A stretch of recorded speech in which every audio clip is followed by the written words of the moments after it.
এবং দেখা যাচ্ছে বাংলা ঠিক থাকলে ইংলিশ ঠিক নেই। এভাবে কীভাবে আপনারা চেক করবেন আপনার বার্থ সার্টিফিকেটটি ঠিক আছে কিনা। এবং আপনি কম্পিউটারের দোকানে গেলে এটি আপনার থেকে 20 থেকে 50 টাকা নেবে। আপনি চাইলে এটি বের করে 10 টাকা দিয়ে কপি করে নিতে পারেন।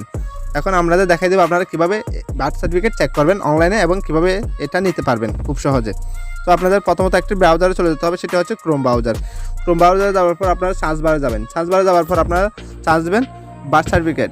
আপনারা চার্জ দেবেন বার্থ সার্টিফিকেট অথবা বার্থ ভেরিফিকেশন চার্জ দেবেন। বার্থ ভেরিফিকেশন চার্জ দেওয়ার সাথে সাথে আপনাদের সামনে একটি পেজ শো করতেছে, দেখতে পাচ্ছেন বার্থ অ্যান্ড ডেথ ভেরিফিকেশন। এখানে ক্লিক করবেন। ক্লিক করার পর আপনাদের সামনে একটি লিস্ট আসবে। লিস্টে হচ্ছে এখানে আপনার বার্থ রেজিস্ট্রেশন নাম্বার, আপনি যে জন্ম নিবন্ধনের নাম্বার আছে ওই নাম্বারটি এখানে দিতে হবে, 17 অঙ্কের নাম্বারটি দিতে হবে এবং আপনার জন্ম তারিখটি দিতে হবে। আর এখানে একটা বিয়োগ অঙ্ক দিয়েছে, এই বিয়োগ অঙ্কটি করে এখানে আনসারটা দিলেই চার্জ দেওয়ার সাথে সাথে আপনার চলে আসবে। এখন আমি দেখাই দিব কীভাবে আপনারা বের করবেন। আপনারা আপনার সার্টিফিকেট বা জন্ম নিবন্ধনের নাম্বারটি দিবেন। আমি আমার জন্ম নিবন্ধন নাম্বারটি দিচ্ছি। এখানে দেখতে পাচ্ছেন আমার জন্ম নিবন্ধন একটি নাম্বার আছে, ওই নাম্বারটি আমি এখানে এখন পেস্ট করে দিব। তো আপনারা অবশ্যই দেখতে থাকেন। আর আমার ভিডিওটি যদি ভালো লাগে অবশ্যই আমার চ্যানেলটি সাবস্ক্রাইব করবেন, পাশে থাকা বেল আইকনটি ক্লিক করে দিবেন যাতে আরও নতুন নতুন ভিডিও সবার আগে পেয়ে যান।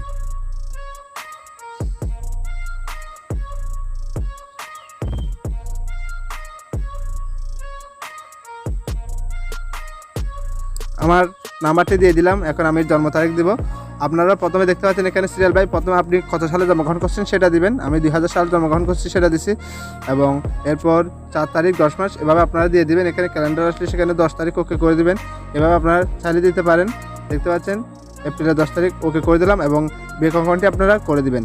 এখানে বিয়োগ অঙ্কের আনসার হচ্ছে 15, আমি 15 দিয়ে দিলাম, এবং আপনারা হিসাব করে দেখবেন কত আসে। এরপর দেখবেন ভালো করে নাম্বারটা হয়েছে কিনা। দেখতে পাচ্ছেন আমি বার্থ সার্টিফিকেট নাম্বার দিলাম, এবং ওই বার্থ সার্টিফিকেট যে জন্ম তারিখটা আছে সেটা দিলাম, এবং বিয়োগ অঙ্কটি করলাম, এবং সার্চে ক্লিক করব। সার্চে ক্লিক করার সাথে সাথে দেখতে পাচ্ছেন বন্ধুরা চলে আসলো ইতিমধ্যে আমার বার্থ সার্টিফিকেট। এখানে সবগুলো দেখতে পাচ্ছেন আপনি। আমার বার্থ সার্টিফিকেটের জন্ম তারিখ 10 এপ্রিল 20,000, এখানে নাম্বারটি আছে।